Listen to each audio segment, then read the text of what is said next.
అందరికీ నమస్కారం.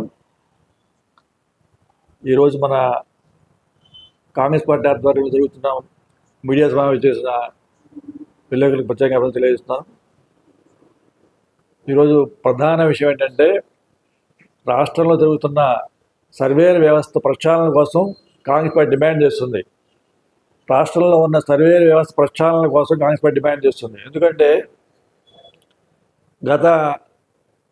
మొన్న ప్రభుత్వం, అంతకుముందు ప్రభుత్వం కానీ ప్రతి వారం సోమవారం జరుగుతున్న ప్రజావేదిక కార్యక్రమంలో వచ్చే సమస్యలు దాదాపు 60-70% రెవెన్యూకి సంబంధించినవి.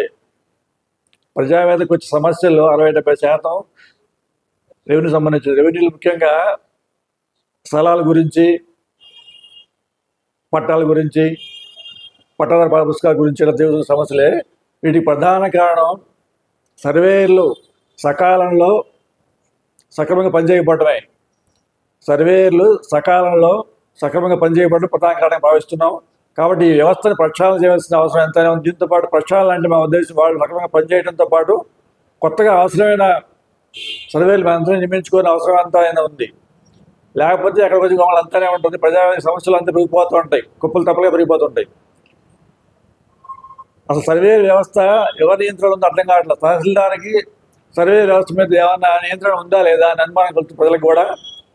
లేకపోతే నేరుగానే వాడు కలెక్టర్ అతను పనిచేస్తారా? ఎందుకంటే తహసీల్దార్లకు వీళ్ళు చెప్పడం, సమస్యలు ఉన్నవాళ్ళు వారాన్ని చెప్పడం, నెలలు కలిసిన సమస్య పరిష్కరించకపోవడం. రెవెన్యూ సమస్య, భూ సమస్యలు, ప్రధానంగా భూ సమస్యలే. దాంతోపాటు రాష్ట్ర ప్రభుత్వం ఏర్పాటు చేస్తున్న ముబ్బడిగా చేస్తున్న పెట్టుబడి వరదలాగా వస్తున్నట్టు చెప్తున్నారు.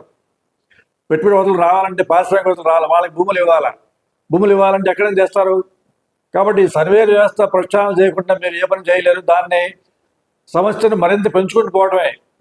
కాబట్టి రాష్ట్ర ప్రభుత్వం, ముఖ్యంగా ముఖ్యమంత్రి గారు సర్వేలను కొత్తగా నియమించుకొని సర్వే వ్యవస్థ ప్రక్షాళన చేయాల్సిన అవసరం ఎంతనే ఉంది కాన్స్పేట్ డిమాండ్ చేస్తుంది. దాంతోపాటు మాచల్ మండలంలో, ముఖ్యంగా ఏకోనేంపేటలో అసలు రెవెన్యూ వ్యవస్థ పనిచేస్తుందా లేదా అనే అనుమానం కలుగుతుంది. ఏకోనేంపేటలో రెవెన్యూ వ్యవస్థ పనిచేస్తుందా అనే అనుమానం కలుగుతుంది. ఎందుకంటే టైల్ పాండ్ వాళ్ళు దాదాపు భూ సేకరించారు. టైల్ పాండ్ వాళ్ళు ఏకోనేంపేటలో కొంత సేకరించారు. ఎంత భూమి సేకరించారనే విషయం కూడా అర్థం కావట్లేదు. దాంతోపాటు కొత్తగా భారీగా లావాదేవీలు జరుగుతున్నాయి. ఏకోనేంపేటలో భారీగా లావాదేవీలు. దానికి కారణం ఏంటో అర్థం కాదు. దాదాపు అదే స్థాయిలో ఉన్న భూముల్లో 10 లక్షలు దాదాపు 40-50 లక్షలు పోవడం చూస్తున్నాం.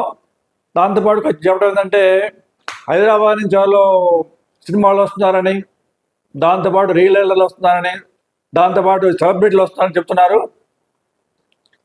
దాంతోపాటు దొంగ సరైన నెంబర్లు వేసుకుంటూ ఏకనేంపేటలో పక్క భూములు ఆక్రమించి కూడా జరుగుతుంది. దాంతోపాటు మా కార్యకర్తలు కొంతమంది ఇబ్బంది పడుతున్నారు.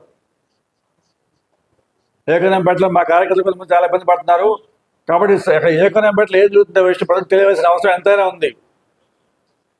కొంతమంది మాజీ ఎమ్మెల్యే అంటున్నారు, కొంతమంది ఇప్పుడు ఎమ్మెల్యే అంటున్నారు. కాబట్టి ఏకనేంపేట జరుగుతున్న భూ సమస్యలకు, భూ దందాలకు దొంగ నెంబర్లు వేసుకొని భూములు పంపిణీ చేసుకోవడానికి కారణం ఎవరు అనే విషయం తేల్చాల్సిన అవసరం ఎంతైనా ఉంది.